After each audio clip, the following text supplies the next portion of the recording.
وع- وعليكم السلام ورحمة الله وبركاته.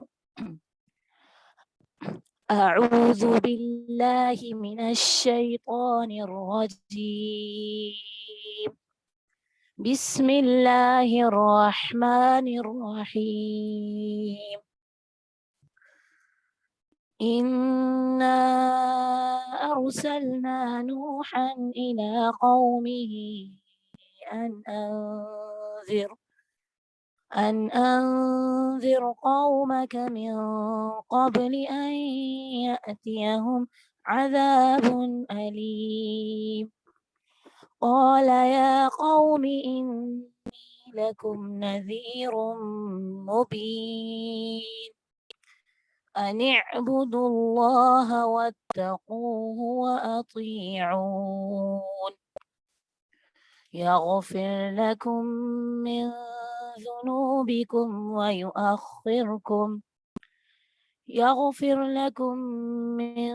ذنوبكم ويؤخركم إلى أجل مسمى. إن أجل الله إذا جاء لا يؤخر لو كنتم تعلمون.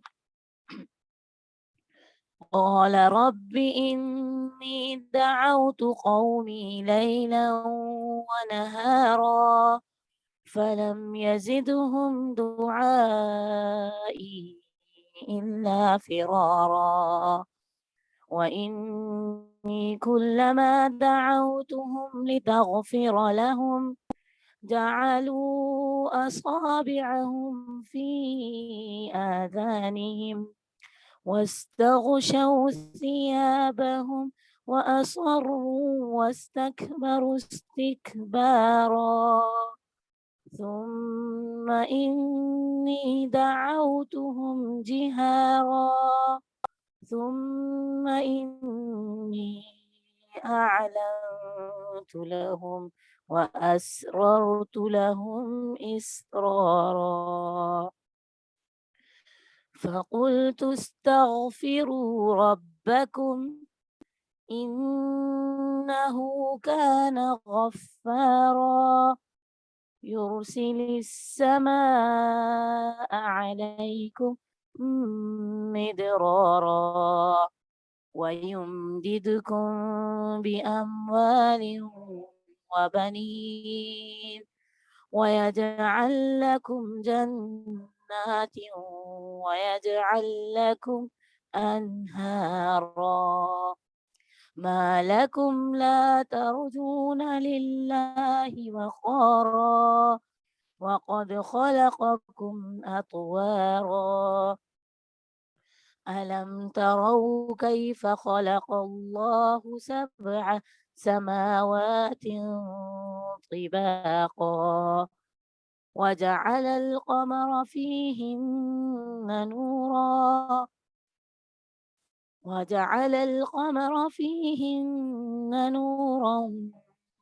وجعل الشمس سراجا والله أنبتكم من الأرض نباتا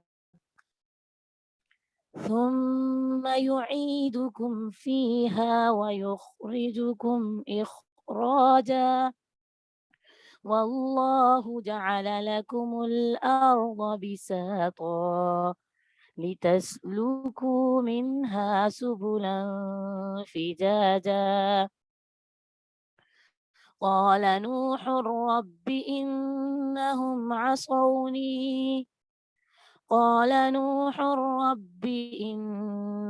عصوني واتبعوا من لم يزده ماله وولده إلا خسارا ومكروا مكرا كبارا وقالوا لا تذرن آلهتكم ولا تذرن ودا ولا سواعا ولا يغوث ويعوق ونسرا وقد أضلوا كثيرا ولا تزد الظالمين إلا ضلالا مما خطيئاتهم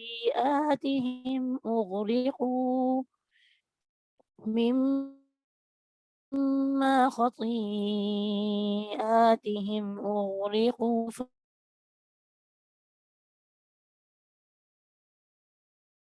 فأدخلوا نارا فمن الله أنصارا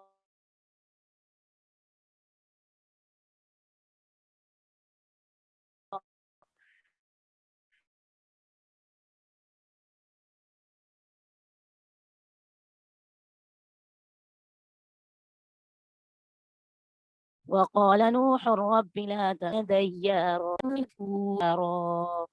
رب اغفر لي ولوالدي ولمن دخل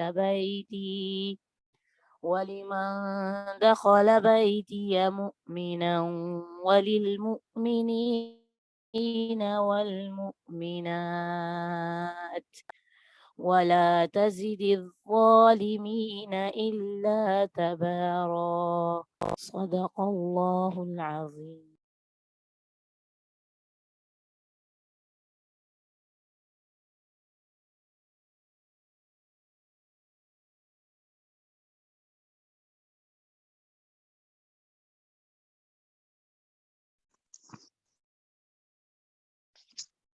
اعوذ باللہ من الشیطان الرجیم بسم اللہ الرحمن الرحیم اللہم رب اشرح لی صدری ویسر لی امری واحلل عقدۃ من لسانی یفقہوا قولی اللہم ارنا الحق حقا وارزقنا اتباعہ وارنا الباطل باطلا وارزقنا اجتنابہ آمین یا رب العالمین۔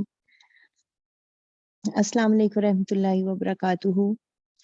پیاری بہنوں، آج ہم ہمارے دورہ قرآن کے سلسلے کا دوسرا دن ہے، اور اس میں ہم جیسا کہ آپ سب جانتے ہیں کہ ہم انبیاء کرام کا سلسلہ وار ایک طریقے سے مطالعہ کر رہے ہیں کہ یعنی جو اصحاب قرآن، ان کی زندگیاں اور آج کل کے دور کے چیلنجز، یہ ہمارا موضوع ہے۔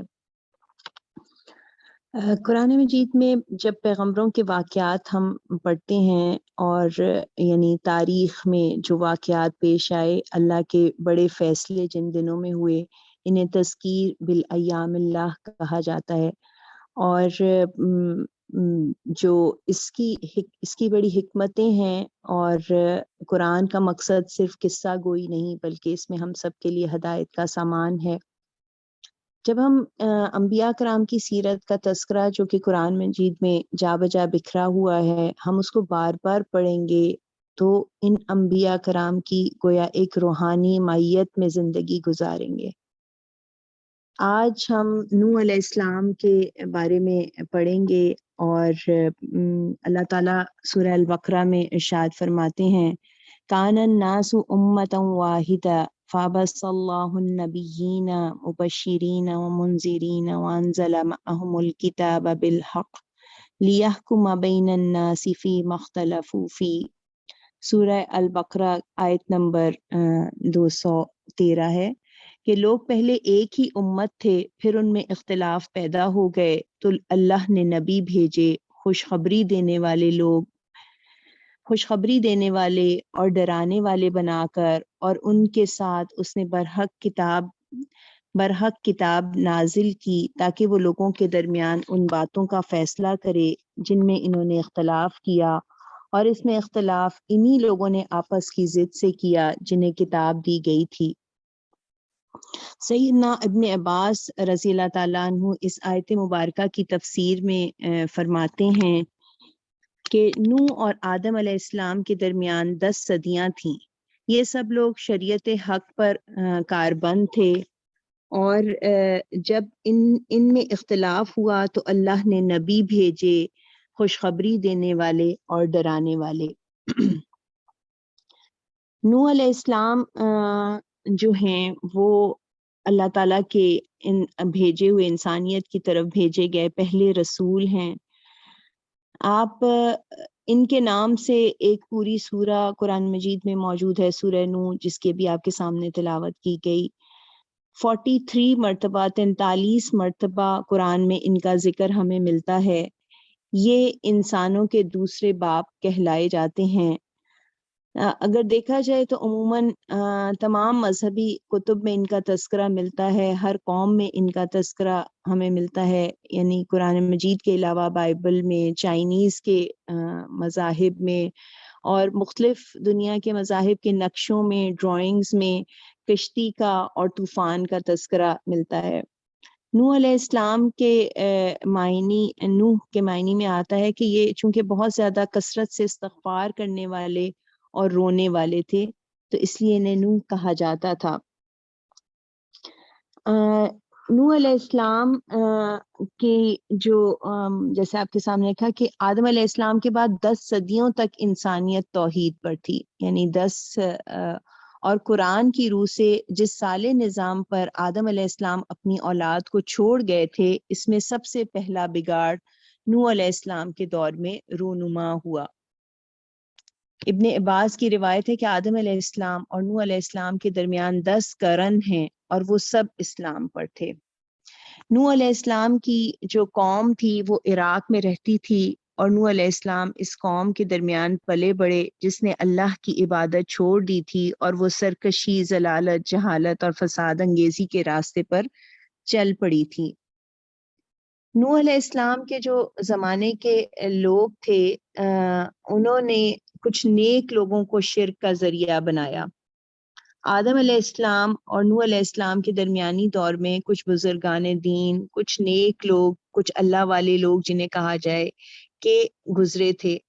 شیطان نے کہا کہ یہ تو بہت نیک لوگ ہیں، یہ تو دنیا سے چلے جائیں گے تو تمہیں بہت یاد آئیں گے۔ نوح علیہ السلام کی قوم کے لوگوں سے کہا تو ایسا کرو، ان کی یاد سے نیکی کرو، ان کی تصاویر بنا لو، تمہیں عبادت میں بہت لطف آئے گا جب تم ان کو دیکھ کے نیکی کے کام کرو گے۔ قوم کے لوگوں نے کہا ہمیں تو تصاویر بنانی نہیں آتی۔ اس نے کہا میں بنا کے دکھاتا ہوں، اور پھر اس نے انہیں تصویر بنا کے دکھائی۔ گویا پہلا شرک تصویر کے ذریعے آیا۔ اس تصویر کو ان لوگوں نے ٹانگ دیا اور وہ دیکھ کے نیکی کرتے تھے۔ پھر دوسری نسل آئی تو شیطان نے کہا دیکھو تصویریں تو مٹ جائیں گی، پتلے بنا لیتے ہیں، مجسمے بنا لو۔ لوگوں نے کہا ہمیں تو نہیں آتے۔ شیطان نے کہا میں بنا کے دکھاتا ہوں۔ پھر اس نے انہیں مجسمے بنا کے دکھا دیے۔ اگلی نسل سے کہا ایسا کرو، ان کو چوراہوں میں لگا دو۔ ہم دیکھتے ہیں نا کہ آج بل بورڈز پہ ہمیں بہت سی چیزیں نظر آتی ہیں، کبھی کسی پل سے اتریں تو چوراہوں میں نظر آتے ہیں۔ بالکل ایسی ہی چال بازی اس نے ان کے ساتھ کی کہ دیکھو ان مجسموں کو چوراہوں میں لگا دو، تمہیں دیکھ کے نیکی کی ترغیب ہوگی۔ لوگ اس کے جھانسے میں آ گئے۔ پھر اگلی نسل آئی تو وہ بھول گئی کہ ان کا کیا مقصد ہے۔ شیطان نے کہا تمہارے باپ دادا تو ان کی عبادت کرتے تھے، اور قوم شرک کرنے لگی۔ 4 نسلوں پہ کام ہوا، اور چوتھی نسل نے شرک کیا، اللہ کو چھوڑ کر ان مجسموں کی پوجا ہونے لگی، اور ان کی پوجا کے بہت سے طریقے انہوں نے اختیار کیے۔ سورہ نوح میں یہ آتا ہے کہ وَقَالُوا لَا تَذَرُنَّ آلِهَتَكُمْ وَلَا تَذَرُنَّ وَدًّا وَلَا سُوَاعًا وَلَا يَغُوثَ وَلَا يَعُوقَ وَنَسْرًا، یعنی انہوں نے کہا ہرگز نہ چھوڑو ود کو اور سوا کو، اور نہ یغوث کو، اور نہ یعوق کو، اور نصر کو۔ عروہ بن زبیر رضی اللہ تعالیٰ عنہ سے مروی ہے کہ یہ ود، یغوث، یعوق، سوا اور نصر یہ آدم علیہ السلام کے بیٹے تھے۔ یہ بہت نیک لوگ تھے۔ ود ان میں سب سے بڑا اور زیادہ نیک تھا، لوگ اس سے بہت محبت کرتے تھے، اور پھر یعنی اللہ کے سوا سب سے پہلے جس کی عبادت کی گئی وہ ود تھا۔ یہ شیطان نے اس طرح انہیں اس طرف شرک کی طرف لے آیا۔ تو بات یہ سمجھ آتی ہے کہ شرک جو ہے وہ کسی بری نیت سے شروع نہیں ہوا تھا۔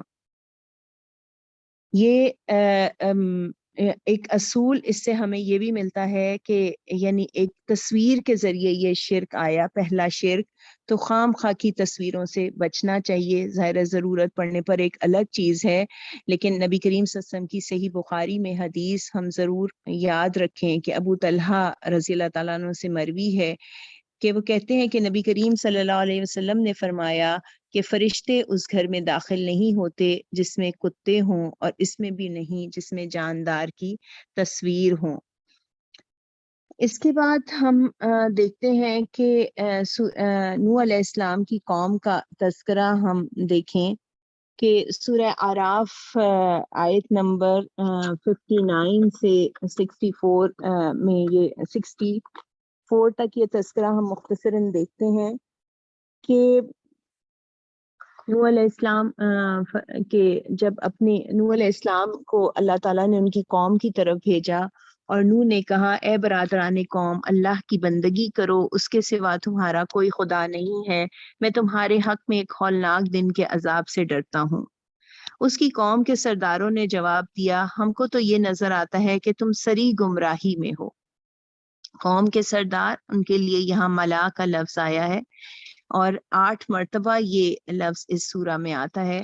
نوح علیہ السلام نے کہا اے برادران قوم، میں کسی گمراہی میں نہیں پڑا ہوں بلکہ میں رب العالمین کا رسول ہوں، تمہیں اپنے رب کے پیغامات پہنچاتا ہوں، تمہارا خیر خواہ ہوں، اور مجھے اللہ کی طرف سے وہ کچھ معلوم ہے جو تمہیں معلوم نہیں ہے. کیا تمہیں اس بات پر تعجب ہوا کہ تمہارے پاس خود تمہاری اپنی قوم کے ایک آدمی کے ذریعے سے تمہارے رب کی یاد دہانی آئی تاکہ تمہیں خبردار کرے اور تم غلط روی سے بچ جاؤ اور تم پر رحم کیا جائے، مگر انہوں نے اس کو جھٹلا دیا. آخرکار ہم نے اسے اور اس کے ساتھیوں کو ایک کشتی میں نجات دی اور ان لوگوں کو ڈبو دیا جنہوں نے ہماری آیات کو جھٹلایا تھا، یقیناً وہ اندھے لوگ تھے. نوح علیہ السلام کی قوم جو عراق میں رہتی تھی، اور نوح علیہ السلام ان میں مبعوث کیے گئے. ہم قرآن میں قصہ جو ہے وہ تاریخ کا حصہ سمجھ کر نہ پڑھیں، ہم اس میں اپنے زمانے کا بھی عکس دیکھیں. یہ قصہ پارینہ نہیں ہے، اس میں ہمارے لیے سبق ہے. ہم اصلاح کی یعنی کیا کوشش کر سکتے ہیں ہم یہ بھی ضرور دیکھیں اس پورے قصے کو پڑھتے ہوئے. اور ملا یعنی قوم کے سردار، ہر قوم کے سردار فرق قسم کے لوگ ہوتے ہیں. نوح علیہ السلام کی قوم کے سرداروں کا ذکر قرآن مجید میں جہاں جہاں بھی آیا ہے ہم دیکھیں گے کہ یہ بدعتی اور تھے اور مذہبی لیڈر کہلائے جاتے تھے، اور اس کے ساتھ ساتھ ان کے پاس سیاسی طاقت بھی تھی. نبی جو ہے پیغمبر کی دعوت عدل پہ مبنی ہوتی ہے، اور پھر اس سے ان ظالم لوگوں کے مفادات پر ضرب پڑی، اور یہ قوم کی ایلیٹ کلاس جس کو صاحب اقتدار کہا جائے یہ پیغمبر کے مقابلے میں کھڑے ہو گئے. ہم دیکھیں کہ ہمارے ملک میں بھی یہی صورتحال نظر آتی ہے کہ دولت اور پیسہ اور پھر اس کے ساتھ مذہبی تقدس بھی، پیروں کی اولاد بھی، اور یہ دو طرح سے گویا لوگوں کو ایکسپلائٹ کر رہے ہوتے ہیں اپنی ذمہ داری کی بنا پہ، دولت کی بنا پہ، اور پھر دوسرے ہم پیر ہیں، گویا الو بنا کے لوٹنے والی بات ہے نا. تو انبیاء کی بات کو جھٹلانے کے لیے سب سے پہلے مالدار طبقہ ہی اٹھتا ہے، کیونکہ اس کی وجہ کیا ہے کہ اپنے ہاتھ سے اپنی پوزیشن نکلتی محسوس ہوئی. بخاری شریف میں یہ واقعہ ہمیں ملتا ہے کہ ہرقل نے جب ابو سفیان سے پوچھا کہ تمہارے نبی کے پیرو کون ہیں، امیر ہیں یا غریب ہیں، تو ابو سفیان نے کہا سارے غریب ہیں. ہرقل نے کہا ایسا ہی ہوتا ہے، ہر نبی کا ساتھ دینے والے غریب ہی ہوتے ہیں. دراصل بات کیا ہے کہ مالداری کا اور مال کا غرہ اور زوم جو ہے وہ مالداروں کی بیڑیاں بن جاتا ہے نا. اور نوح علیہ السلام کا پیغام کیا تھا؟ ہر نبی نے ہی یہ بات کہی ہے جو کہ یہاں پہ بھی آتی ہے کہ ابلغکم رسالات ربی وانصح لکم، میں تمہیں اپنے رب کے پیغامات پہنچاتا ہوں اور تمہارا خیر خواہ ہوں. نبی کی بات جو کہ اللہ کی بات پہ مبنی ہوتی ہے، اس کو انسان پورے شرع صدر سے اس پہ بھروسہ کر سکتا ہے۔ یہ 100% صحیح بات، ہمارے ایمان کی بات کہ جس پہ آنکھ بند کر کے بھی عمل کیا جا سکتا ہے۔ نوح علیہ السلام نے اس طرح اپنی قوم کو اللہ کی طرف بلایا اور شرک سے روکا، اور ہم سورہ نوح میں اس کا تذکرہ پڑھتے ہیں۔ یہ پوری سورہ ہی سورہ نوح علیہ السلام کے صبر پہ، ان کی کوشش پہ، ان کی فریاد کا اس میں ہمیں ذکر ملتا ہے کہ نوح علیہ السلام نے جو ہے کس طرح ہر ممکن پوری کوشش کی، اور اس سورہ میں یعنی نوح علیہ السلام کی بعض روایات کے مطابق عمر 2500 سال بھی ملتی ہے۔ اور داستان نوح یہ جو ان کی دعوت کی زندگی یا دین کو قائم کرنے کی جو جد و جہد تھی، یہ 950 برس پہ محیط تھی۔ اور اس پوری سورہ میں وہ بتاتے ہیں کہ کس طرح وہ دعوت دے رہے ہیں۔ ہم اس کو اگر ملٹی پلائی کریں کہ 950 سال کو 365 دنوں سے، تو دیکھیے کہ کیا کتنی ایک لمبا عرصہ ان کی وہ جد و جہد ہمیں ملتی ہے۔ اللہ تعالیٰ فرماتے ہیں کہ ہم نے نوح کو اس کی قوم کی طرف بھیجا اس ہدایت کے ساتھ کہ اپنی قوم کے لوگوں کو خبردار کر دے، یعنی ان کو اللہ کی طرف بلائے، اور اس سے پہلے کہ ان پر ایک دردناک عذاب آئے۔ نوح علیہ السلام کی دعوت جو ہمیں یہاں پہ ملتی ہے، ان کی بندگی، ان کی جو دعوت کے 3 نکات ہمیں ملتے ہیں آیت نمبر 3 میں سورہ نوح میں، اعبدوا اللہ واتقوہ واطیعون، میں تم کو آگاہ کرتا ہوں کہ اللہ کی بندگی کرو اور اس سے ڈرو اور میری اطاعت کرو۔ یعنی نوح علیہ السلام نے فرمایا کہ اسلام کی پوری دعوت کا خلاصہ ہی یہ ہے نا، پہلی بات اللہ کی عبادت کرنا، اللہ کی بندگی کرنا۔ بندگی میں کیا چیز شامل ہے؟ بندگی عبادت میں بندگی اور پرستش، اعبد اللہ، اللہ کی عبادت کرو، یعنی اس میں کیا چیز؟ بندگی بھی اور پرستش بھی، عاجزی اور محبت۔ بندگی کے معنی اطاعت کے، اور پرستش یعنی اس میں محبت کے جذبے سے وہ اطاعت ہو۔ ہم اسی سے کہتے ہیں نا وہ وطن پرست ہیں، وہ دولت پرست ہیں، جس چیز سے محبت ہوتی ہے۔ دوسری کیا بات ہوئی؟ بات فرمائی واتقوہ، اور اس کا تقوی اختیار کرو، یعنی کہیں بھی اپنے رب کی ناراضگی مول نہ لو۔ یعنی یہ وہ والا ڈر نہیں ہے کہ جو ایک خوف والا ڈر ہوتا ہے، یا جیسے ہم سانپ سے یا شیر سے ڈرتے ہیں، یہ بلکہ ایک جیسے فرما بردار اولاد اپنے باپ سے محبت رکھتی ہے اور وہ اس کی ناراضگی سے بچنے کی فکر کرتی ہے۔ اور پھر تیسری بات، اور میری اطاعت کرو، یعنی رسول سے تعلق ایسا ہو کہ اطاعت رسول کی بات آئی کہ رسول ہی رول ماڈل ہو، رسول کی اطاعت ہی اللہ کی اطاعت ہے۔ آج دیکھیے کہ ہمارے پاس بھی اللہ کا کلام موجود ہے، رسول کے فرامین، آپ کی احادیث اور سنت طیبہ سب موجود ہیں، تو پھر جو حدیث کو نہیں مانتے وہ پھر اطاعت کس کی کریں گے نا۔ یعنی یہ اسلام کی پوری دعوت جو ہے وہ ان 3 نکات میں مضمر ہے۔ اور اس میں آگے دیکھیے کہ یعنی عبادت کیا ہے کہ اپنی ناپسند کو چھوڑ کر اللہ کی مرضی پہ آ جانا۔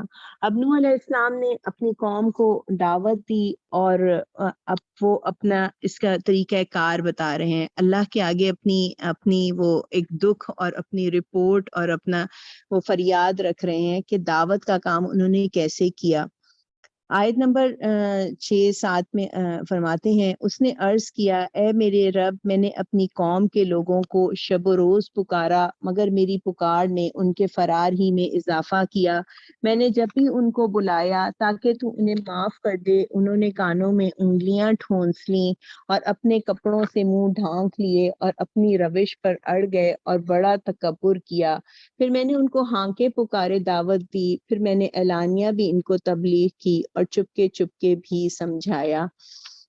دیکھیے یہ قوم جو مشرک تھی اور یہ 5 خداؤں کو مانتی تھی، اور مرے ہوئے لوگوں کو مانتی تھی، قبر پرست تھی، اور ساتھ ساتھ یہ جو ان کے تھے وہ صاحب اقتدار بھی تھے، یہ لوگ جو اس عقیدے پہ بری طرح جمے ہوئے تھے. تو نوح علیہ السلام بتا رہے ہیں کہ یا اللہ، آپ نے مجھے جو ذمہ داری دی تھی میں نے کیسے اسے پورا کیا. میں نے انہیں دن رات بلایا، مطلب نہ دن دیکھا نہ رات دیکھی، ہر وقت یہ کام کیا.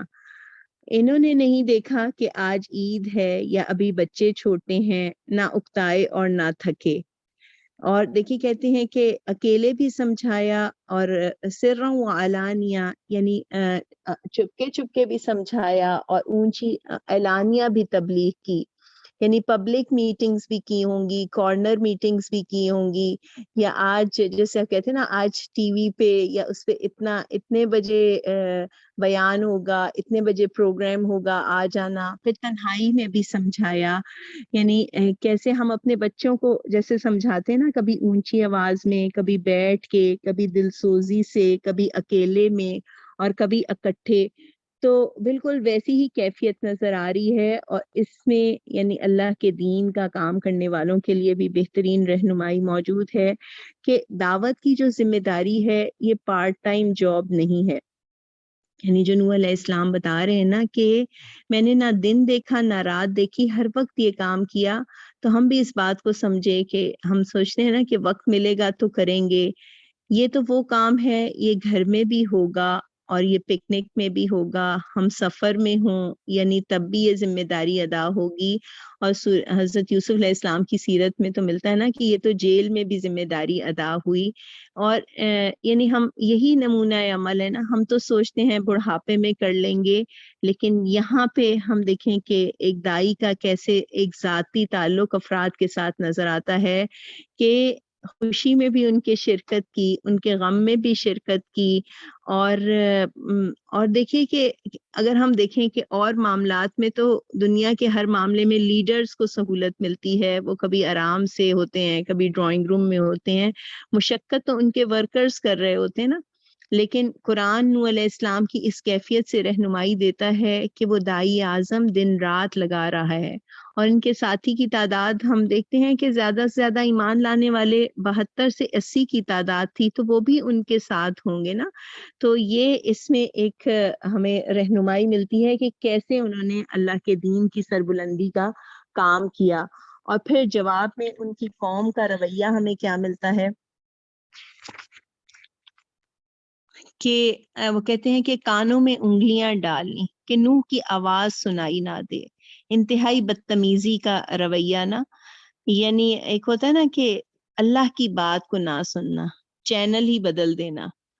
موجودہ صورتحال ہم دیکھیں نا کہ اپنے اپنے موبائل فونز پہ بیٹھے رہنا، ہمیں کسی کی نہیں ضرورت، نہ کسی کی سننے کی نہ ماننے کی. تو یہاں پہ ہم ایک بات یہ دیکھیں کہ نوح علیہ السلام لوگوں پہ اپنے احسانات نہیں رکھ رہے، بلکہ وہ اللہ کے آگے اپنی رپورٹ، اپنا حال دل پیش کر رہے ہیں کہ کیسے یہ انہوں نے میرے ساتھ معاملہ کیا. اور پھر انہوں نے نوح علیہ السلام نے کہا کہ میں نے کہا اپنے رب سے معافی مانگو، وہ بے شک بڑا معاف کرنے والا ہے، وہ تم پر آسمان سے خوب بارشیں برسائے گا، تمہیں مال اور اولاد سے نوازے گا، تمہارے لیے باغ پیدا کرے گا اور تمہارے لیے نہریں جاری کر دے گا. تمہیں کیا ہو گیا ہے کہ اللہ کے لیے تم کسی وقار کی توقع نہیں رکھتے.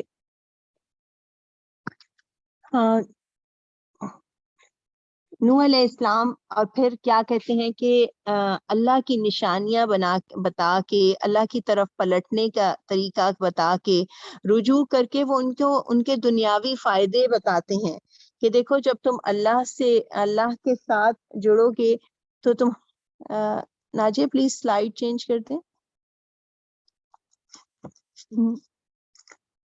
اچھا، پھر وہ کیا کہتے ہیں کہ نوح علیہ السلام کہ تم اپنے رب کی طرف پلٹو، اس سے استغفار کے فائدے انہیں بتاتے ہیں نا کہ کیا ہوگا، بے شک وہ بڑا معاف کرنے والا ہے. استغفار کیا چیز ہے کہ استغفار کرنے سے انسان اللہ کی رحمت کا دروازہ کھٹکھٹاتا ہے نا.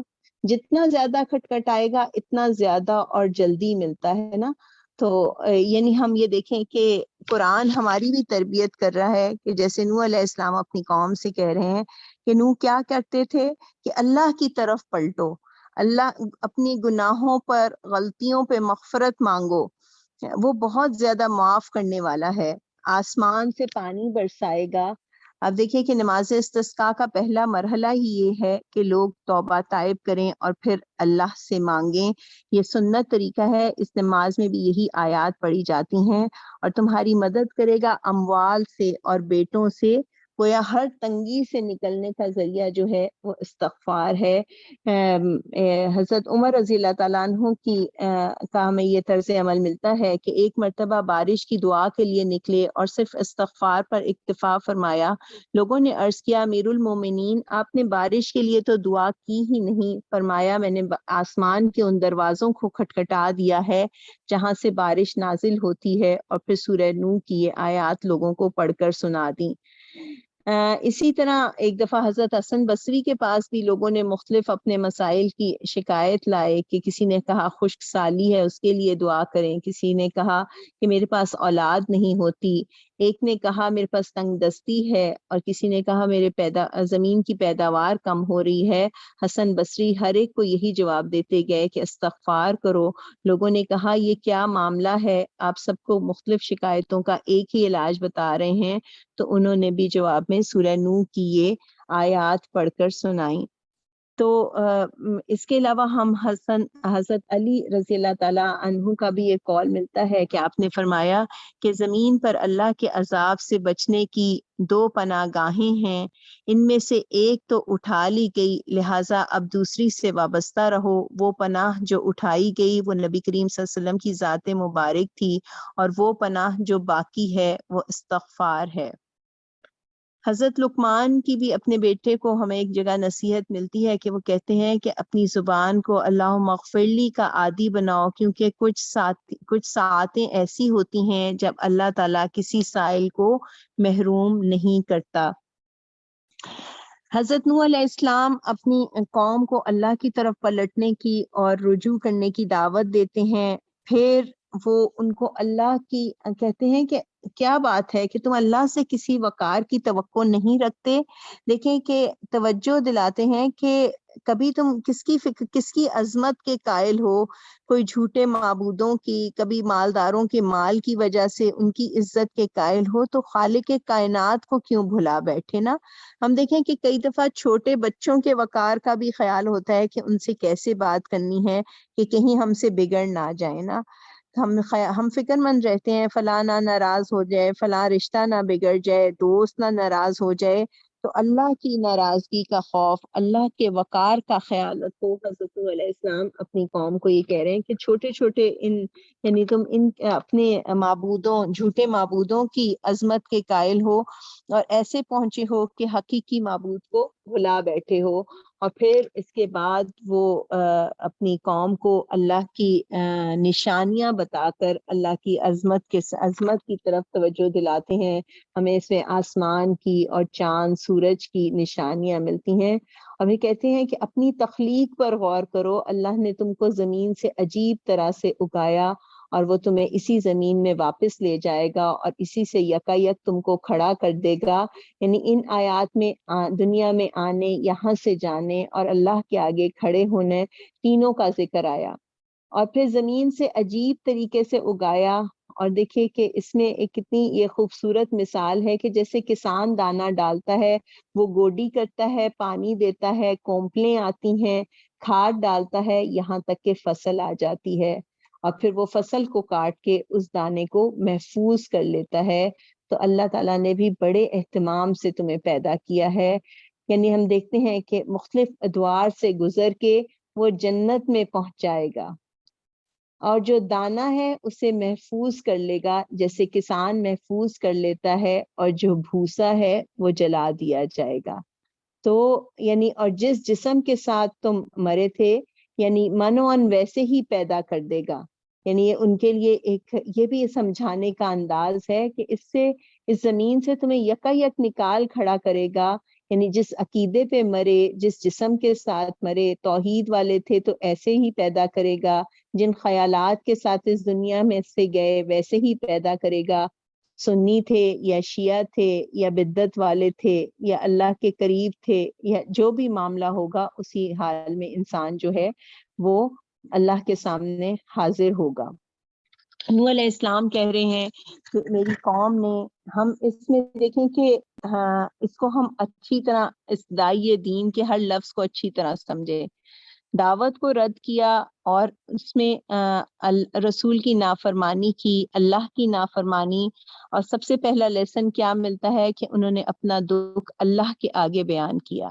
فرما رہے ہیں کہ اللہ آپ نے انہیں مال سے نوازا، اولاد سے نوازا، یہ شکر کرتے مگر انہوں نے تکبر کیا اور رسول کی بات سے انکار کیا، مکر کیا یعنی مت مارنے کے لیے تدبیریں اختیار کیں، اور کہا اپنی قوم سے کہ نوح کی بات نہ ماننا، ان بتوں کو نہ چھوڑنا۔ یعنی مشرک قیادت جو تھی وہ ان 5 نیک لوگوں کے بت بنا کر پوچھتی تھی، اور کہتے تھے کہ نوح کی بات نہ ماننا۔ یہ نام اتنے پختہ ہو گئے کہ قوم تو بعد میں ہلاک ہو گئی، لیکن یہ پھر بھی عربوں میں مختلف بتوں کے نام یہی پڑے۔ اور شیطان اس وقت کا بھی دشمن ہے اور آج بھی یہی اس کی دشمنی ہے کہ قبروں پہ جانا اور نیک لوگوں کی قبر پہ فاتح پڑھنا اور پھر انہی سے مانگنے لگ جانا کہ یہ پیر صاحب ہیں اور یہ شیخ صاحب ہیں، یہ سب باتیں معصومیت اور نیک نیتی سے وہ شروع کرواتا ہے۔ اور آپ دیکھیں کہ ہمیشہ نیک لوگوں کو ہی خدائی میں شریک کیا جاتا رہا ہے۔ حضرت علی رضی اللہ تعالیٰ عنہ جو کہ خلیفہ راشد ہیں، ایک نیک اور صالح انسان، لوگ انہی سے مانگتے ہیں کہ یا علی مدد۔ عبد القادر جیلانی رحمت اللہ، یعنی ان کی بھی قبر پہ جاتے ہیں، ہر مہینے ان کی 11ویں کرتے ہیں، ان کی قبر پہ بھی دعائیں مانگتے ہیں، اور اتنی کہ انہیں غوث اعظم ہی کہنا شروع ہو گئے۔ گویا یہ آج کل کے دور میں بھی یہی سب کردار ہمیں نظر آتے ہیں۔ اور پھر نوح علیہ السلام کے بارے میں یعنی ان کی جو وہ تھی قوم کے سردار، وہ کیا کہتے تھے، اتنا لمبا عرصہ لوگوں کو دعوت دینے کے باوجود بھی یعنی نوح علیہ السلام کے ساتھ بہت کم لوگ ایمان لائے۔ جب ایک زمانے کے لوگ فوت ہونے لگتے تو وہ اپنے پیچھے والوں کو وصیت کرتے کہ ساری زندگی نوح پر ایمان لائیں۔ اسی طرح جب کوئی بچہ بالغ ہوتا اور بات سمجھنے لگتا تو والد اسے وصیت کرتا کہ وہ ساری زندگی نوح پر ایمان نہ لائے۔ نوح علیہ السلام کے سارے دور میں یہ سلسلہ وصیت جاری رہا، اسی لیے نوح علیہ السلام نے اپنی قوم کے لیے فرمایا کہ وہ صرف نافرمان اور کافر کو ہی جنم دیں گے۔ اور پھر آگے ہمیں نوح علیہ السلام کی تلخ ترین بد دعائیں ملتی ہیں کہ 950 سال کی تبلیغ کے بعد آپ نے اپنی ان لوگوں کے لیے بد دعا دی کہ یا اللہ انہوں نے بہت لوگوں کو گمراہ کیا۔ یہاں پہ ہمیں ان کی 3 بد دعاؤں کا تذکرہ ملتا ہے کہ ان ظالموں کو گمراہی کے سوا کسی چیز میں ترقی نہ دے، اور پھر دوسری بات کہ میرے رب ان کافروں میں سے کوئی زمین پر بسنے والا نہ چھوڑ، اور پھر تیسری بات کہ ان کے ظالموں کے لیے ہلاکت کے سوا کسی چیز میں اضافہ نہ کر۔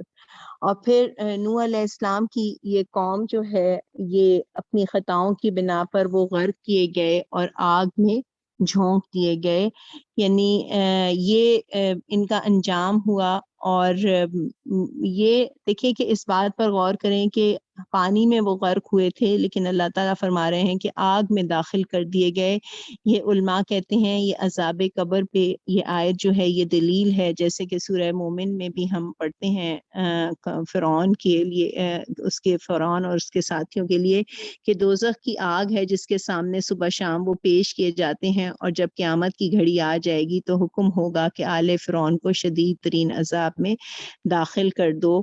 اور دیکھیں کہ چاہے انسان جلا دیا گیا یا درندے نے کھایا یا پانی میں ڈوب مرا، ہوا میں ذرے بنا کے اڑا دیا گیا، سمندر کا پانی قبر بن جاتا ہے اور درندے کا پیٹ قبر بن جاتا ہے، اور یہ عذاب قبر پہ یہ آیات جو ہیں یہ دلائل ہیں، اور جس کے لیے نبی کریم صلی اللہ علیہ وسلم نے فرمایا نا کہ قبر جو ہے وہ جنت کے باغیچوں میں سے ایک باغیچہ یا جہنم کے گڑھوں میں سے ایک گڑھا ہے۔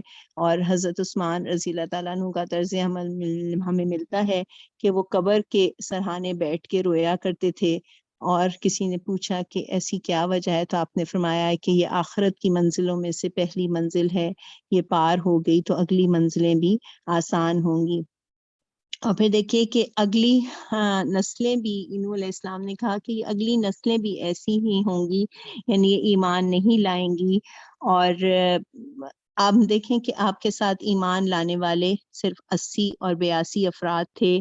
ایک بات کہ اور پھر وہ دیکھیے کہ اپنے لیے دعا کرتے ہیں، رب اغفر لی ولی والدی ولمن دخل بیتی مؤمنا وللمؤمنین والمؤمنات، اے اللہ مجھے بخش دے اور میرے والدین کو اور ہر اس شخص کو جو میرے گھر میں مومن کی حیثیت سے داخل ہوا ہے، اور سب مومن مردوں اور عورتوں کو معاف فرما دے۔ یعنی یہ کتنی خوبصورت بات لگتی ہے کہ اتنے سالوں کی محنت اور تبلیغ کے بعد، اللہ کی نوکری اور چاکری کے بعد فرما رہے ہیں کہ مجھے معاف کر دے۔ تو بندہ چاہے نوح ہو، نبی کے درجے پہ ہو، سب اپنے رب کے محتاج ہیں۔ یعنی اس میں دعا مانگنے کا طریقہ بھی سکھایا گیا کہ پہلے اپنے لیے، والدین کے لیے اور سب مومنین کے لیے، یعنی ایمان لانے والا سب دعاؤں کا حصے دار ہوتا ہے نا۔ اور نبی کریم صلی اللہ علیہ وسلم کی حدیث ہے کہ جب تم سب مومن مردوں اور عورتوں کے لیے دعا کرتے ہو تو وہ دعا ضرور قبول ہوتی ہے۔ حضرت نوح علیہ السلام کے گھرانے کے بارے میں ہم دیکھتے ہیں کہ سورہ ہود کی آیت نمبر 36 سے 48 میں یہ تذکرہ ہمیں ملتا ہے کہ جب نوح علیہ السلام اپنی قوم سے ان کا یہ طرز عمل ہو گیا کہ آیت نمبر 36 میں یہ بات ملتی ہے کہ نوح پر وہی کی گئی کہ تمہاری قوم میں سے جو لوگ ایمان لا چکے ہیں بس وہ لا چکے، اب کوئی ماننے والا نہیں ہے، ان کے کرتوتوں پر غم کھانا چھوڑ دو اور ہماری نگرانی میں ہماری وحی کے مطابق ایک کشتی بنانی شروع کرو، اور دیکھو جن لوگوں نے ظلم کیا ہے ان کے حق میں مجھ سے کوئی سفارش نہ کرنا۔ یہ سارے کے سارے اب ڈوبنے والے ہیں۔ تاریخ میں کہا جاتا ہے کہ جو پہلی کشتی تھی وہ نوح علیہ السلام والی کی کشتی تھی، جو پہلی کشتی بنی وہ نوح علیہ السلام کی کشتی تھی۔ اس سے پہلے انسان کو دریاؤں اور سمندروں کے عبور کرنے کا طریقہ معلوم نہ تھا، اور اس طریقے کی تعلیم سب سے پہلے اللہ تعالیٰ نے نوح علیہ السلام کو دی۔ جب ان کی بنائی ہوئی کشتی پر سوار ہو کر اللہ کے کچھ بندے طوفان سے بچ نکلے تو آئندہ ان کی نسلوں ہی نے بحری سفروں کے لیے کشتیاں بنانے کا سلسلہ دوبارہ شروع کیا۔ اور پھر ہم دیکھیں کہ جو آتا ہے کہ سورہ یاسین میں بھی ہم پڑھتے ہیں وَآیَةٌ لَهُمْ أَنَّا حَمَلْنَا ذُرِّيَّتَهُمْ فِي الْفُلْكِ الْمَشْحُونِ وَخَلَقْنَا لَهُم مِّن مِّثْلِهِ مَا يَرْكَبُونَ۔ تو اس میں بھی یعنی بھری ہوئی نشانی جو ہے یہ بھی یعنی اللہ کی نشانیوں میں سے ایک ہے، اور ان کے لیے ویسی ہی اور چیزیں پیدا کی جن پر وہ سوار ہوتے ہیں۔ یہاں پر بھری ہوئی کشتی سے مراد نوح علیہ السلام کی کشتی ہے، اور بعد کی نسل انسانی جو ہے وہ نسل انسانی کو اس میں سوار کرنے کا مطلب یہ ہے کہ بظاہر تو کشتی میں نوح علیہ السلام کے چند ساتھی تھے، مگر در حقیقت قیامت تک پیدا ہونے والے تمام انسان اس پر سوار تھے، کیونکہ طوفان نوح میں ان کے سوا پوری اولاد آدم کو غرق کر دیا گیا۔ بعد کی نسل انسانی صرف انہی کشتی والوں سے چلی۔ اب دیکھیے کہ نوح علیہ السلام نے اللہ تعالیٰ کی ہدایت کے مطابق کشتی بنانی شروع کی۔ نوح کشتی بنا رہا تھا اور اس کی قوم کے سرداروں میں سے جو کوئی اس کے پاس سے گزرتا تھا وہ اس کا مذاق اڑاتا تھا۔ اس نے کہا اگر تم ہم پر ہنستے ہو تو ہم بھی تم پر ہنس رہے ہیں، عنقریب تمہیں معلوم ہو جائے گا کہ کس پر وہ عذاب آتا ہے جو اسے رسوا کر دے گا، اور کس پر وہ بلا ٹوٹ پڑتی ہے جو ٹالے نہ ٹلے گی۔ دیکھیے کہ یعنی لوگ نوح علیہ السلام جب دریا سے بہت دور خشکی پر اپنی کشتی بنا رہے ہوں گے تو لوگ کس قدر ان کا مذاق اڑا رہے ہوں گے کہ اب تو بڑے میاں کی دیوانگی کہاں تک پہنچ گئی کہ خشکی میں جہاز چلانے کی تیاری کر رہے ہیں۔ دیکھیے جو ایمان والا ہے نا وہ وحی کی روشنی میں حقائق کو دیکھتا ہے، اور دنیا پرست جو ہے وہ ظاہر کو دیکھتے ہیں۔ ایمان والا ہمیشہ کی زندگی کی فکر کرتے ہوئے اس کی تیاری کرتا ہے، اور دنیا پرست آخرت کے طلبگار کا مذاق اڑاتے ہیں۔ تو آج ایمان، جب سورہ مطففین میں ہم پڑھتے ہیں نا کہ آج ایمان والے کافروں کا مذاق اڑائیں گے، یعنی یوم القیامہ کا اس میں ذکر ملتا ہے۔ تو یہاں تک کہ ہمارا حکم آ گیا اور وہ تنور ابل پڑا، تو ہم نے کہا ہر قسم کے جانوروں کا ایک ایک جوڑا کشتی میں رکھ لو، اپنے گھر والوں کو بھی، سوائے ان اشخاص کے جن کی نشاندہی پہلے کی جا چکی ہے۔ یہ تنور ابل پڑا یعنی طوفان کی جو ابتدا تھی وہ ایک خاص تنور سے ہوئی، جس کے نیچے سے پانی کا چشمہ پھوٹا، پھر ایک طرف آسمان سے موسلا دھار بارش شروع ہو گئی اور دوسری طرف زمین میں جگہ جگہ سے چشمے پھوٹنے لگے۔ اور سورہ قمر میں بھی اس کی تفصیل ملتی ہے۔ اللہ تعالیٰ فرماتے ہیں کہ آسمان کے دروازے کھول دیے جن سے لگاتار بارش برسنے لگی، اور زمین کو پھاڑ دیا کہ ہر طرف چشمے پھوٹ نکلے، اور یہ دونوں طرح کے پانی اس کام کو پورا کرنے کے لیے مل گئے جو مقدر کر دیا گیا تھا۔ اور اللہ تعالیٰ فرماتے ہیں اس میں سوار کرا دو اور ان لوگوں کو بھی بٹھا لو جو ایمان لائے ہیں، اور تھوڑے ہی لوگ تھے جو نوح کے ساتھ ایمان لائے تھے۔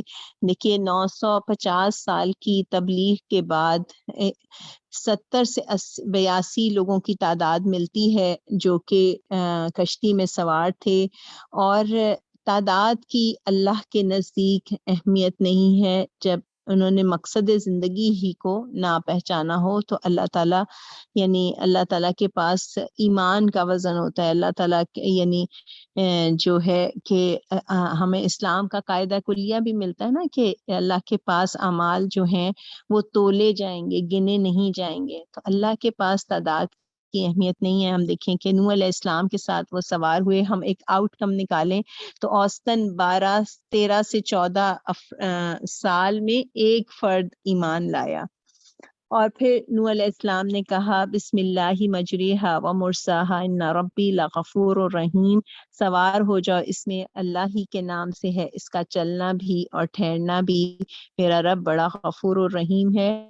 یعنی یہ دعا ہے جو کہ سواری کی دعا ہے، اور مومن جو ہے وہ تدبیریں کرتا ہے مگر اس کا اصل بھروسہ اللہ کی ذات پر ہوتا ہے۔ مختلف علماء کہتے ہیں کہ یہ ہر سواری کے لیے یہ دعا پڑھنی چاہیے، یہاں تک کہ آپ اپنے گھر کی کوئی چاپر اور بلینڈر اور اس طرح کی مشین چلائیں تو اس کے استعمال سے پہلے بھی یہ دعا پڑھ لیں۔ جیسے یہ ایلیویٹرز ہوتے ہیں اس میں جانے سے بھی پہلے اس میں داخل ہو کے بھی یہ دعا پڑھی جائے۔ اب دیکھیے کہ آگے معاملہ کیا آتا ہے کہ کشتی ان لوگوں کو لیے چلی جا رہی تھی اور ایک ایک موج پہاڑ کی طرح اٹھ رہی تھی۔ نوح کا بیٹا دور فاصلے پر تھا۔ نوح نے پکار کر کہا بیٹا ہمارے ساتھ سوار ہو جا، کافروں کے ساتھ نہ رہ۔ اس نے پلٹ کر جواب دیا میں ابھی ایک پہاڑ پر چڑھا جاتا ہوں جو مجھے پانی سے بچا لے گا۔ یہ نوح علیہ السلام اور ان کے بیٹے کا مکالمہ ہے۔ نوح علیہ السلام اپنے بیٹے کو بلا رہے ہیں۔ نوح علیہ السلام کے اس بیٹے کا نام کنعان ملتا ہے، اور یعنی ایک انتہائی عذاب کا، ایک انتہائی تکلیف دہ منظر کہ ہم بحیثیت ماں یہ دیکھیں کہ ایک باپ جو ہے وہ اپنے دل پہ ہاتھ رکھ کے اس منظر کو سوچے کہ وہ کتنا انتہائی تکلیف دہ سین ہوگا کہ وہ اس کو بلا رہے ہیں اور بیٹا کیا کہتا ہے میں ابھی ایک پہاڑ پر جاتا ہوں جو مجھے پانی سے بچا لے گا۔ اس میں کیا نظر آتی ہے؟ ایک مادہ پرستانہ سوچ، میٹیریلسٹک سوچ کہ چیزیں ہمیں بچا لیں گی، گھر بچا لیں گے، مال بچا لیں گے، بینک بیلنس بچا لیں گے، بلٹ پروف گاڑیاں بچا لیں گی، جیکٹس بچا لیں گی۔ ہم دیکھتے ہیں کہ ایک مثال کے طور پہ کہ بے نظیر بھٹو پورا وقت بلٹ پروف گاڑی میں سفر کرتی تھی، لیکن تھوڑی دیر کے لیے نکلی تو گولی نے پکڑ لیا۔ اللہ کا مقرر کیا ہوا وقت جب آ جاتا ہے تو ٹالا نہیں جاتا۔ اس نے بھی کیا کہا کہ یہ مجھے بچا لے گا، لیکن نبی اولاد کو نہیں بچا سکا اگر بیٹے کے پاس صالح عمل نہیں تھا۔ تو ہم سوچیں کہ کیا ہم کسی کو بچا سکتے ہیں، کیا قبروں والے کسی کو بچا سکتے ہیں؟ اور آپ دیکھیں کہ آگے ایک بات کیا آتی ہے، نوح نے کہا آج کوئی چیز اللہ کے حکم سے بچانے والی نہیں ہے سوائے اس کے کہ اللہ ہی کسی پر رحم فرمائے۔ اتنے میں ایک موج دونوں کے درمیان حائل ہو گئی اور وہ بھی ڈوبنے والوں میں شامل ہو گیا۔ آپ سوچیں کتنا مخلص انسان، وقت کا نبی، انہوں نے سمجھانے میں کوئی کمی تو نہیں کی ہوگی، نہ کوئی جھول ہوگا، باپ بھی ہیں، نبی بھی ہیں، لیکن انسان موسٹ سنسیئر ایڈوائس کو بھی ضائع کر دیتا ہے۔ اور پھر دیکھیے کہ نبیوں کی دعوت تو ہوتی ہی خیر اور حق کی دعوت ہے، لیکن دنیا کا بندہ جو تعصب والا بندہ یا تنگ نظر انسان جو ہے وہ بہترین نصیحت کو بھی ضائع کر دیتا ہے۔ یہ نبی ہیں، باپ ہیں، اولاد بات نہیں مان رہی، اللہ کا نبی بھی اپنے بیٹے کو نہ بچا سکا۔ اللہ کا فیصلہ بے لاگ تھا، 950 سال کی خدمت کی تھی، یعنی آپ دیکھیں کہ ایمان نہیں تھا تو ان کے پاس بھی نہیں تھا کہ یہ طاقت نہ تھی کہ وہ اپنے بیٹے کو بچا سکتے۔ حکم ہوا کہ زمین اپنا سارا پانی نگل جا اور آسمان رک جا، چنانچہ پانی زمین میں بیٹھ گیا، فیصلہ چکا دیا گیا، کشتی جودی پر ٹک گئی اور کہہ دیا گیا کہ دور ہوئی ظالموں کی قوم، یعنی ایک کشتی جو تھی وہ جودی پہاڑ جو کہ کردستان کے علاقے میں ہے وہاں پہ یہ رک گئی۔ نوح علیہ السلام نے اپنے رب کو پکارا، کہا اے رب، میرا بیٹا میرے گھر والوں میں سے ہے اور تیرا وعدہ سچا ہے اور تو حاکموں سے بڑا اور بہتر حاکم ہے۔ اللہ تعالیٰ نے فرمایا نوح وہ تیرے گھر والوں میں سے نہیں ہے، وہ تو ایک بگڑا ہوا کام ہے، لہٰذا تو اس بات کی مجھ سے درخواست نہ کر جس کی حقیقت تو نہیں جانتا، اور میں تجھے نصیحت کرتا ہوں کہ اپنے آپ کو جاہلوں کی طرح نہ بنا لے۔ یہ نوح علیہ السلام نے کہا وہ تو میرا سگا بیٹا ہے، اور لیکن اللہ تعالیٰ فرماتے ہیں کہ اہل ایمان کے گھر والے صرف صالح لوگ ہی ہوتے ہیں، یعنی ایمان نہیں لایا تو رشتہ اللہ نے ختم کر دیا، یعنی اللہ کے ہاں کل نجات جو ہے وہ خونی نجات جو ہوگی وہ ایمان اور عمل صالح پہ ہوگی، اس وقت خونی رشتے کی کوئی اہمیت نہ ہوگی۔ اور پھر آپ دیکھیں کہ نوح علیہ السلام نے فوراً اللہ سے مغفرت مانگی کہ اللہ میں تیری پناہ مانگتا ہوں، آیت نمبر 47 میں، کہ اس سے کہ میں وہ چیز آپ سے مانگوں جس کا مجھے علم نہیں، اگر آپ نے مجھے معاف نہ کیا اور رحم نہ فرمایا تو میں برباد ہو جاؤں گا۔ آپ دیکھیے کہ اللہ تعالیٰ نے پھر حضرت نوح کو حکم دیا کہ اتر جاؤ اور ہماری طرف سے سلامتی اور برکتیں ہیں تجھ پر اور ان گروہوں پر جو تیرے ساتھ ہیں، اور کچھ لوگ ایسے بھی ہیں جن کو ہم کچھ مدت سامان زندگی بخشیں گے، پھر انہیں ہماری طرف سے دردناک عذاب پہنچے گا۔ اور دیکھیے کہ ہمیں اس موقع پر یہ بھی ہمارے لیے ایک نقطہ ملتا ہے کہ ہمیں شکر کرنا چاہیے کہ ہم مسلمان گھرانوں میں پیدا ہوئے، اور ماں باپ کے لیے ہم اپنی دن رات دعائیں کرتے ہیں، مغفرت کی دعائیں کرتے ہیں، ان کے لیے خیر و برکت کی دعائیں کر سکتے ہیں، یعنی ہم دیکھیں، اور یہ دعا بھی ہم ضرور یاد کرنے والے ہوں، آیت نمبر 47 سورہ ہود میں، اے میرے رب میں تیری پناہ مانگتا ہوں کہ اس سے کہ وہ چیز آپ سے مانگوں جس کا مجھے علم نہیں، اگر آپ نے مجھے معاف نہ کیا اور رحم نہ فرمایا تو میں برباد ہو جاؤں گا۔ پھر دیکھیے حضرت نوح علیہ السلام کے نے اپنی قوم کو دجال سے بھی ڈرایا تھا۔ ہمیں نبی کریم صلی اللہ علیہ وسلم کی حدیث ملتی ہے کہ اس وقت جب کہ یعنی ہم دیکھیں کہ کتنا پہلے حضرت عمر کا بیان ہے کہ نبی کریم صلی اللہ علیہ وسلم ایک دفعہ لوگوں میں کھڑے ہوئے اور اللہ تعالیٰ کی ان الفاظ میں تعریف کی جن کا اللہ تعالیٰ مستحق ہے، اور پھر دجال کا ذکر کیا اور فرمایا کہ میں تمہیں اس سے ڈرا رہا ہوں، اور ہر نبی نے اپنی قوم کو اس سے ڈرایا ہے۔ البتہ بلا شبہ نوح علیہ السلام نے بھی اپنی قوم کو اس سے ڈرایا ہے، البتہ میں تمہیں ایک ایسی بات بتاتا ہوں جو کسی بھی نبی نے اپنی امت کو نہیں بتائی، خبردار ہو جاؤ کہ وہ کانا ہے اور خدائی کا دعوے دار ہوگا، حالانکہ اللہ کانا نہیں ہے۔ یہ حضرت نوح علیہ السلام نے یعنی ہر طریقے سے اپنی قوم کو سمجھایا تھا۔ اچھا، اب ایک اور بات، جیسے نوح علیہ السلام کے بیٹے کا ہمیں ذکر ملا کہ وہ ایمان نہ لایا، اسی طرح نوح علیہ السلام کی جو بیوی تھی اس کا ذکر بھی سورہ تحریم میں ملتا ہے، آیت نمبر 10 میں 10 میں یہ بات آتی ہے کہ اللہ کافروں کے معاملے میں نوح اور لوط کی بیویوں کو بطور مثال پیش کرتا ہے کہ وہ دونوں ہمارے 2 صالح بندوں کی زوجیت میں تھیں، مگر انہوں نے اپنے ان شوہروں سے خیانت کی اور وہ اللہ کے مقابلے میں ان کے کچھ بھی نہ کام آ سکے۔ دونوں سے کہہ دیا گیا کہ جاؤ، آگ میں جانے والوں کے ساتھ تم بھی چلی جاؤ۔ دیکھیے کہ نوح علیہ السلام کی بیوی کا تذکرہ ہے کہ ایک بہترین گھرانہ ہے، لیکن بدترین طرز عمل ہے۔ اس کا بدترین طرز عمل کیا تھا کہ نفاق میں مبتلا تھی، پیغمبر کا ساتھ نہ دیا، نافرمان قوم کا ساتھ دیا۔ ہم دیکھیں کہ ان کے گھر کا ماحول کتنا اچھا ہوگا نا، انبیاء کی بیویاں ہیں، رحمتیں برکتیں ہیں، لیکن کسی چیز نے فائدہ نہ دیا، اور اللہ تعالیٰ نے فرمایا کہ وہ دوزخ میں جائیں گی۔ یعنی میاں بیوی ہوں، وہ اپنے اپنے اعمال کے مطابق جزا پائیں گے، دونوں کا اکٹھے جنت میں جانا یعنی ضروری نہیں ہے۔ یعنی یہاں پہ ہم ان عورتوں کے تذکرے سے یہ بات سمجھ آتی ہے، اور یہ ہر انسان نے اکیلے اپنا حساب دینا ہے۔ اور پھر یعنی اس کے مقابلے میں اللہ تعالیٰ آگے 2 نیک خواتین کا بھی ذکر کرتے ہیں، فرعون کی بیوی اور حضرت مریم علیہ السلام کا۔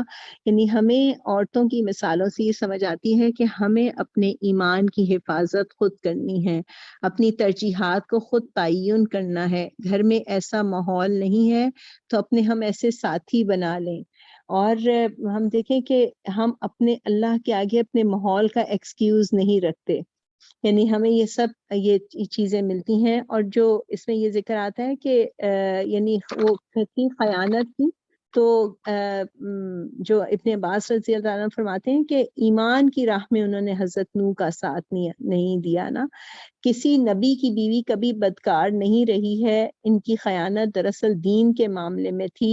انہوں نے حضرت نوح علیہ السلام کا دین قبول نہیں کیا۔ حضرت نوح کی بیوی اپنی قوم کے جباروں کو ایمان لانے والوں کی خبریں پہنچایا کرتی تھی۔ یعنی یہ اس کی بات تھی کہ اس نے اپنے شوہر کا جو ہے وہ ساتھ نہ دیا۔ پیاری بہنوں، یہ حضرت نوح علیہ السلام کا آج واقعہ ہم نے پڑھا، اور ہمیں اس میں ہم نے یہ دیکھا کہ اس میں ہمارے لیے بہترین ہمارے یعنی ایک قصہ پارینہ نہیں ہے۔ پہلی بات تو یہ کہ ہم اس کو دیکھیں کہ یہ آج کل کے دور میں بھی یہ ہے، انہی خرابیوں کے ساتھ، انہی گناہوں کے ساتھ آج بھی لوگ موجود ہیں۔ شیطان اس وقت بھی دشمن تھا اور آج بھی ہے، اسباب پہ بھروسہ کرواتا ہے اور مسبب الاسباب سے دور لے جاتا ہے۔ نیک لوگوں کی قبروں پہ فاتح پڑھنے جانا اور پھر انہی سے مانگنے لگ جانا، یہ ابھی بھی اس کا ہتھ کنڈا ہے۔